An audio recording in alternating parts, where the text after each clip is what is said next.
Okay, I just watched I just watched Time just before I came. First of all, I'm talking to the magnificent Simone Simons from the fantastic band Epica, who have been around now for 23 odd years.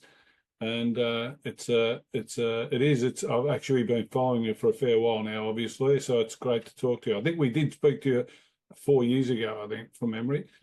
But I just saw Time. Is that Mark in Time? Is he the nasty deep voice? Sorry, what did you say? Is that Mark as the nasty, deep voice that comes in with your soprano? Yes, Mark and I are having a duet, but his 1-year-old daughter also makes a cameo. She's the screaming girl, the really high pitch, and the little girl singing in the beginning of the song is his niece. So it's a family affair, the song. Oh, well, there you go. Okay, so I wanted to ask you, the band came together 20 years ago. How'd the band come together 20 years ago in the Netherlands? I know, but for anybody that's sort of just listening, back in 2002. Yeah, 2002. It's when Mark left his first band after forever and he Yep. wanted to pursue or continue his musical career. I was his girlfriend back then, and he knew that I also had some vocal cords that could create pleasing tones. So when he was searching for a singer for his new band, I actually helped him in the early days because I was 16, 17, still in high school, and thought, I do what everybody is supposed to do in Oh, their I'm life, sorry. finish Sorry. school. I did record. No, no, go, go. I thought I hadn't pressed record. Go, go. Sorry. That's okay. Yep. Yeah, so when they couldn't find a singer, I jumped in and stayed. So it's been now already 23 years. Epic has been my school and my university and my job all in one. And the operatic voice, was that like, obviously, did you pursue anything early on that was a bit different to like this rock music sort of thing, or was this from, because it was, you were so young, this was how it all evolved? Yeah, I was already taking singing lessons from the age of 14 on, and it started with pop songs, Janet Jackson, Mariah Carey, those, but it didn't challenge me enough. So I switched to classical singing when I was also listening to metal music and great bands like Nightwish, Lacuna Coil, The Gathering, and I love the combination of the classical voice. So I thought, let's try that and see if I like it. And that's so in the early days of Epica, I had classical singing lessons as well, and I sang in a choir with my singing teacher. So that's a little bit my musical background. And before that, I played the flute because it's kind of mandatory in school. And also thought I would start, or I had to play the normal flute for a couple of years because I wanted to play the piccolo. And that was told to me first, you have to master the normal flute before you go not in size up, but size down, the small flute. And but I kind of gave up after 1.5 years because my teacher and I weren't the right fit. But it was probably meant to be because then I switched to singing. Doesn't sound like it was your favorite genre though. Was it your favorite? Was it metal? Was metal, or did Yeah, you were in yeah. I was kind of a outcast in school, or gladly also. I loved alternative music, rock music. And then my very first boyfriend was metalhead. And then that's where all hell broke loose and a whole new world opened to me. That's And Mark, I is it? no, it's Oh, actually someone else. Mark was my second boyfriend. Yeah, my first boyfriend, he introduced me to black metal. So it was Cradle of Filth and Dimmu Borgir and Mystic Circle, Old Man's Child. That was a little bit what I started with. And then a friend of his gave me a CD from Nightwish. And then I started to listen to Nightwish, Tristania, Lacuna Coil, and I thought I love the combination, Yeah. the dark metal music with the angelic female voice. Okay. And the boyfriend girlfriend thing, you've been together for 20 years now. surely, you know, most people when they break up, there's some animosity. You guys managed to, you know, traverse this last 20 odd years of business and travel. Yeah, I guess we knew or we acknowledged the fact that our relationship wasn't romantically anymore, but that we still had a really beautiful thing together with Epica, and that it, would be a waste to, end that as well. So we were both professional enough to kind of have the same passion for music and that we wanted to make it work, and we did. Seems way too mature for rock musicians, but that's fantastic. It's terrific. Okay, just before we move on to the album, Sahara Dust. What was that all about? I mean, you know, it doesn't sound like, you know, Metallica or Yeah. Iron Maiden. Sahara Dust. Where'd that come from? It was our first name when we recorded our demo, and we had a couple songs that were a little bit like Oriental touch, and we thought Sahara Dust, it's a cool name. But when we entered the studio to record our first album, The Phantom Agony, we switched to Epica because that kind of fit better to the music that we were making. And with Sahara Dust, we would have probably confined a little bit our style, and we would have been a little bit too boxed into that. And we wanted to have, Epica describes the music really well. Epic, we love movie scores, we love classical music, symphony and metal. Epica is a better name for it. And just before the album, you prefer symphonic metal. Is that because of the, you know, singing training and all that as well?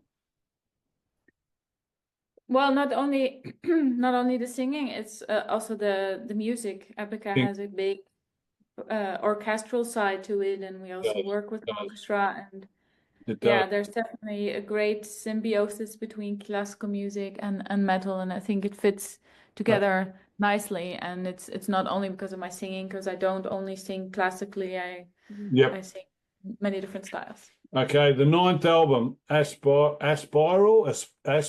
What do you, how do you pronounce it? I pronounce it as a spiral. Aspiral. So the Yeah. ninth album, it's going to be released on April 11th, and I read it was derived from the eponymous bronze sculpture made by a Polish sculptor back in '65. Not sure how someone came across that, but can you describe its origin and evolution? Yeah, we were on tour in North America 2022, and Rob, our bass player and composer, he told me that he was going to meet the people that made this really cool documentary called Struggle, which is about the artist, and he told me you should watch the documentary and maybe you want to come join.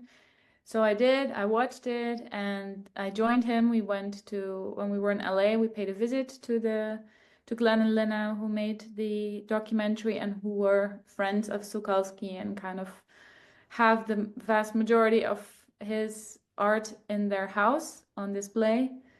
So after that, it was a lovely visit. Rob told me that he wanted to actually write music one day inspired by his art pieces, and he wasn't sure if he was going to use it for Epica or another project.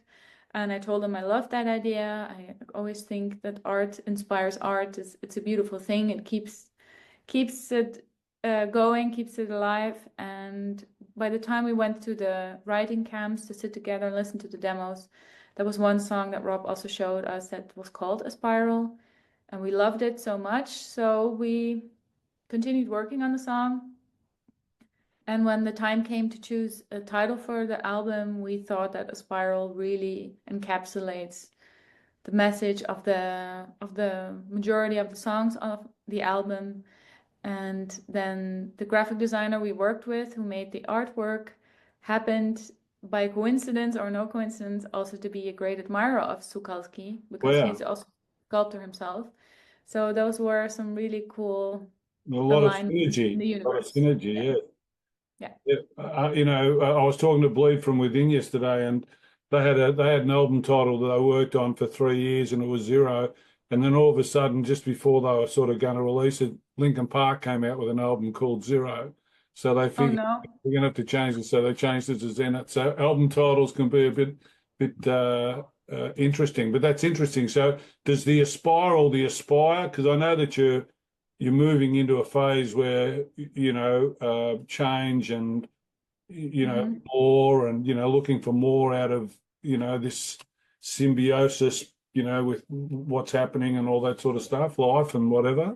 So is that a spiral part of that, or is that just happened to be a track name that you fell on?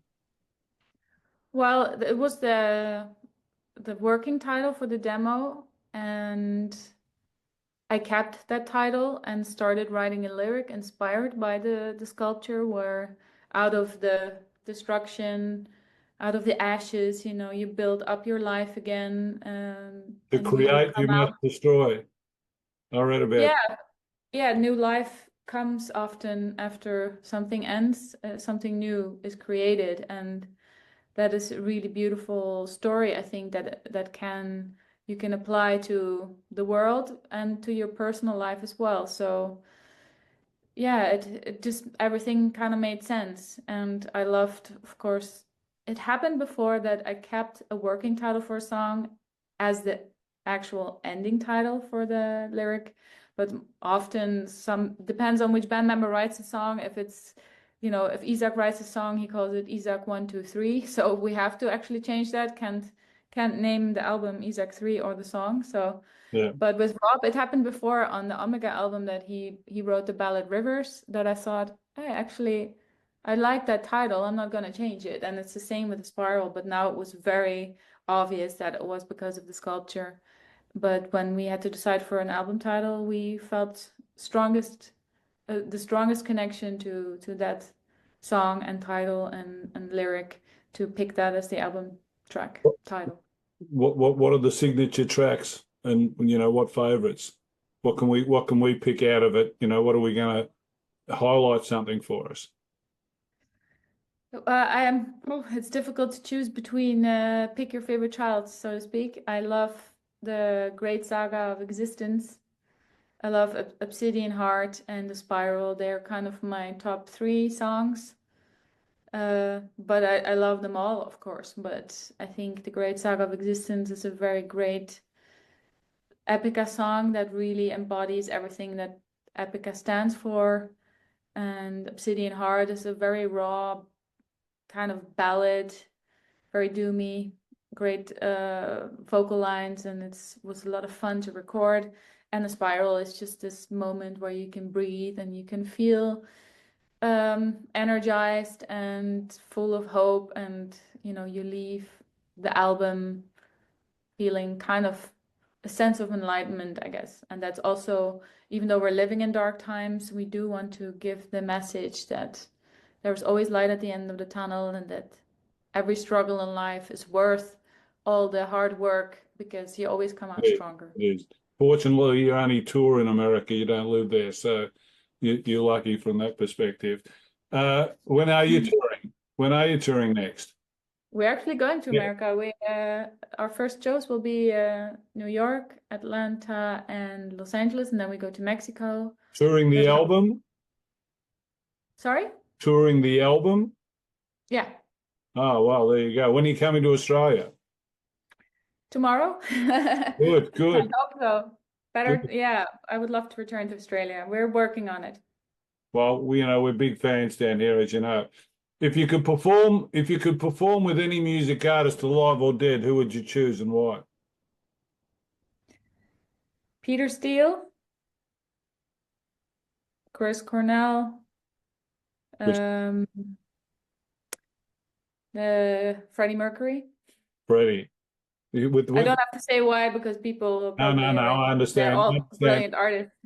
You'd love to have the half mic on stage with him, Live Aid, with those hundreds of thousands of people there. That would have been that's just a massive for an artist. You could just imagine that's about as good as it gets when they're all Yes. just when the whole thing just moves like a movement. Okay. Uh, Obviously, you're not really that old because you were young when you started. So you're just a youngster, from my perspective, anyway. So you still must have, even though you've been really successful and toured with everyone, I saw you played with Metallica and, you've played with the best. Um, Aspirations, do you still have, long-term aspirations, or are they around a connection with life with the music, or is it still, is there stuff you still want to do from that musical point of view? Yeah, we have already experienced so many beautiful things in our career, and we kind of ended last year with a Symphonic Synergy, which were the biggest shows we've ever done production-wise. And yeah, I do still feel that there is room for Epica to grow. And our philosophy has always been like a slow, steady, organic growth, not become like a overnight success. It comes slowly if you work hard, if you here and there take some risks. So whatever comes on our path, we also never would have imagined Metallica calling us, can you support us on some shows? So I'm open for anything, and I trust in the bigger plan. So What advice would you give to someone starting out? Like, you've got 23 years up your sleeve and you started out very young. So there's probably a mhm. lot of people that are starting out at the moment that are Yeah. probably not as lucky as you because they're affected by streaming and bloody social media more and all this sort of stuff. But there Mm. must be especially now when you're talking about, consciously moving into the future, you must have some ideas about how you start if you were starting now. So what advice would you give to any music artist turning up? Yeah, I guess just keep on living, or yeah, realizing your dream. Don't give up, and listen to your intuition, your gut feeling. That's what kind of guided me in life.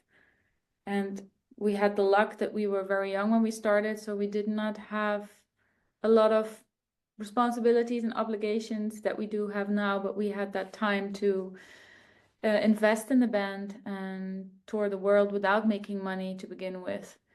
So I would just say keep on going, keep on believing, and enjoy the ride.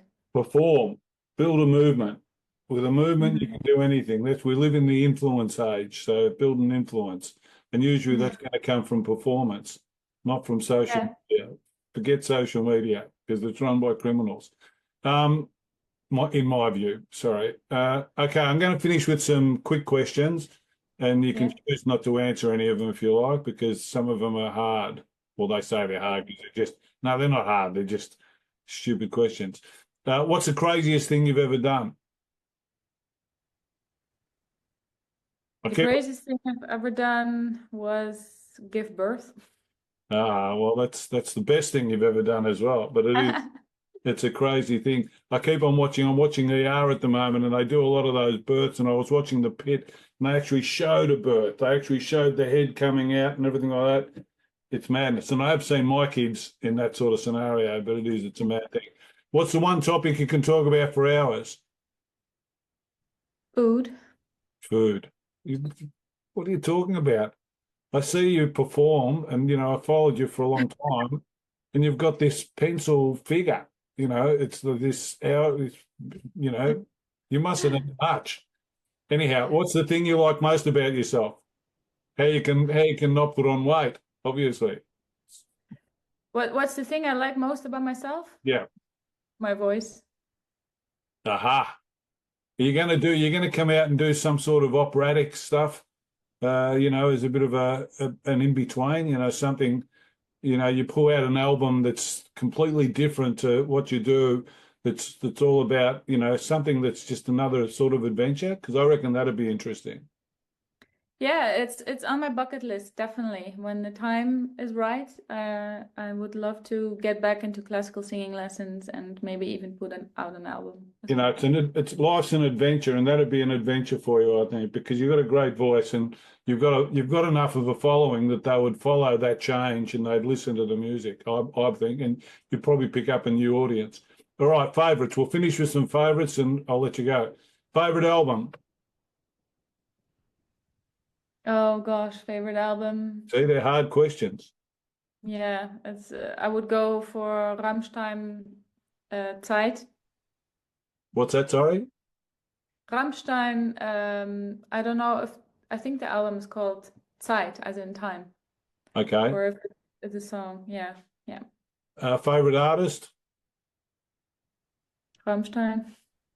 What, could you spell that? Because I don't. Rammstein, the German band, Oh, Rammstein. Ramstein. Oh, yeah, yeah, Correct? yeah, yeah. No. I've got it. Yeah. Sorry, it's just I don't old age. Favorite movie? Favorite movie?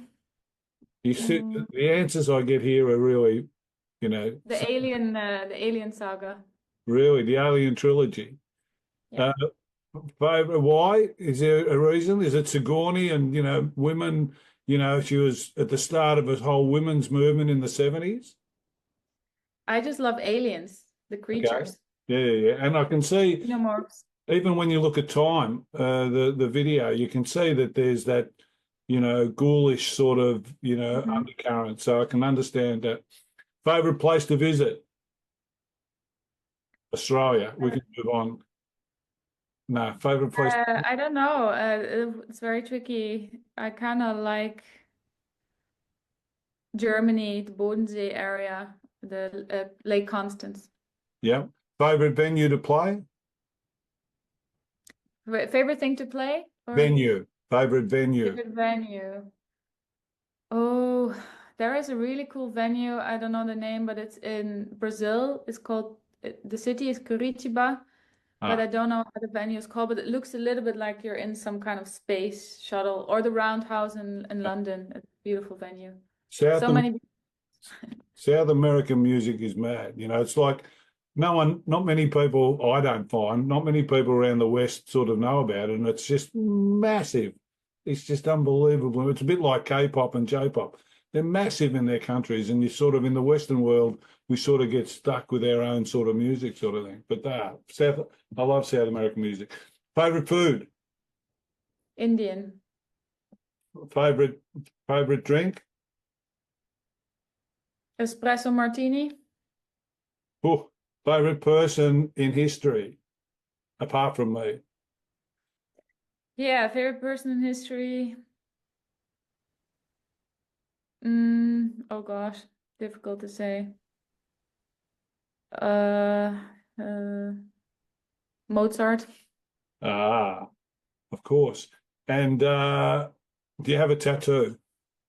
No, No tattoos. I'm blank. Unwritten. Never inclined to get a tattoo. I mean, music, especially metal music, most of the people I interview, paintings. And Yeah, I use myself as a canvas. I love to play around with makeup and fashion, but I like to wash it off and I like to be completely bare. and I'm gonna leave you now, but what about I'm interested in consciousness a lot, especially as I got older and all that sort of stuff, and how the mind plays up with us throughout life and how we sort of change and become detached and all that sort of stuff. You come across to me as someone that's pretty grounded. Is that right, or is it just this interview? No, I guess it's the Dutch mentality in a way, and yeah, I don't see why we would have an attitude. I think gratitude before attitude.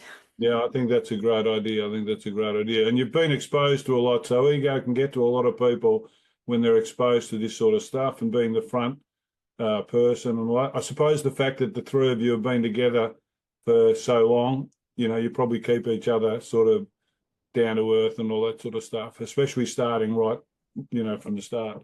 All right, Yeah, great. yeah, sorry. No, go on, finish. No, it's we're a family and it's like having five brothers in a way. And I'll see them again next week. I'm excited for the release party. I had five brothers. I've only got four now, one passed, but I had five brothers. So I know what having five brothers is about. Were you the only girl? Excuse me? Were you the only girl? Well, I mean, Are my you one of band, six, or do you have female siblings?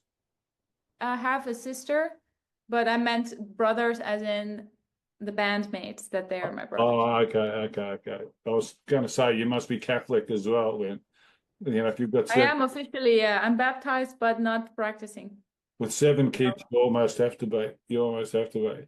All right. Well, it could be Mormon or something, I suppose. All right. Thank you very much. That was fantastic. I have been a fan for a long time. I was looking forward to chat again. We're going to follow you forever, obviously. So I look forward to doing it again in a few years when you come out with your 11th album, and that one's just going to be opera or something like that. Who knows what the future brings? Namaste. Thank you very much. I appreciate it. Thank you too. Take care. You too. You too. Have a great American tour. Thank you so much. Bye-bye. Bye.